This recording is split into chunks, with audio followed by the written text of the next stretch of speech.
A typical route to leave Switzerland when you're heading north to France is traveling via Basel, which is a great international city right on the border.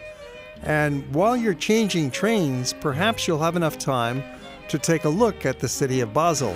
In our case, we only had an hour and a half between trains, but you can leave your luggage at the station, hop in a taxi, and head right into downtown Basel, which is very close to the train station, of course. Our driver dropped us off at Claraplatz. Only took about 10 minutes to get here from the station. And this is part of the new town. You see it's a lovely little square and flowers and benches and shops around it, and the tram line. Lots of trams running through Basel.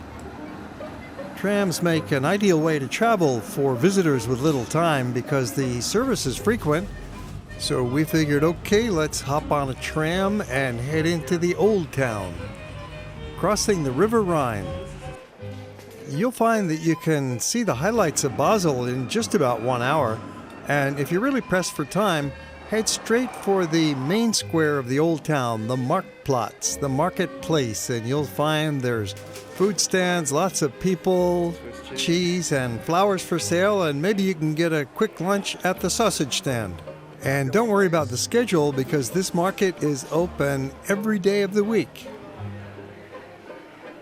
The town hall has a magnificent, delicately carved front with a fine clock, a belfry pointed like an arrow, fresco paintings, and heralded arms in splendid plumes bearing the coat of arms of Basel. Its iron gate is like a great window blind embroidered in open ironwork. All over the courtyard there are statues and doors of carved wood. A stone staircase leads from the court to the vestibule on the first floor, and it's all freely open to the public. Of course, you could spend several days enjoying Basel and its surroundings. There is so much to see here. For example, you could visit 40 different museums and soak up the multicultural ambience of the city with that international location at the border of Switzerland, France, and Germany. And with it all, they claim a Mediterranean flair with 300 days of sunshine a year and a fair temperate climate. Basel is generally counted among the cities with the highest standard of living in the world, so you could really enjoy an extended stay here. However, in our case, we're just changing trains, so we're giving you a quick look. There are 10 different tram lines that run through the center of the city, and at the marketplace there are 2 lines that will take you directly back to the train station. It only takes about 5 or 10 minutes to make that quick little journey. It's a scenic ride. You'll see more of the city along the way. And you'll notice there are very few automobiles or buses in the center. They rely more on the trams and bicycles and walking. And you'll soon be back at the Bahnhof, ready to resume your journey. As mentioned, we only had an hour and a half between trains, and we managed to see this much of Basel in just 1 hour. That was an hour very well spent, and gave us lots of reasons to come back again in the future and spend more time in this great city.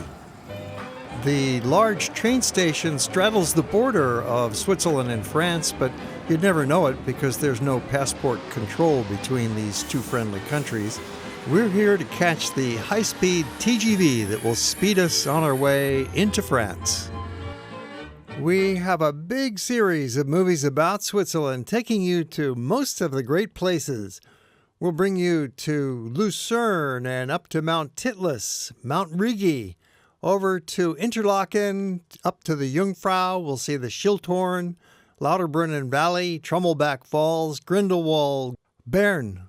Then on to Zermatt, the Matterhorn. Yes, we'll have a look at the Gornergrat, up to Sunega, do some hiking, show you the village, then on down to Lugano and Locarno in the southern part of Switzerland, the Ticino. We also take you to the great city of Zurich. Look for them in our Swiss collection.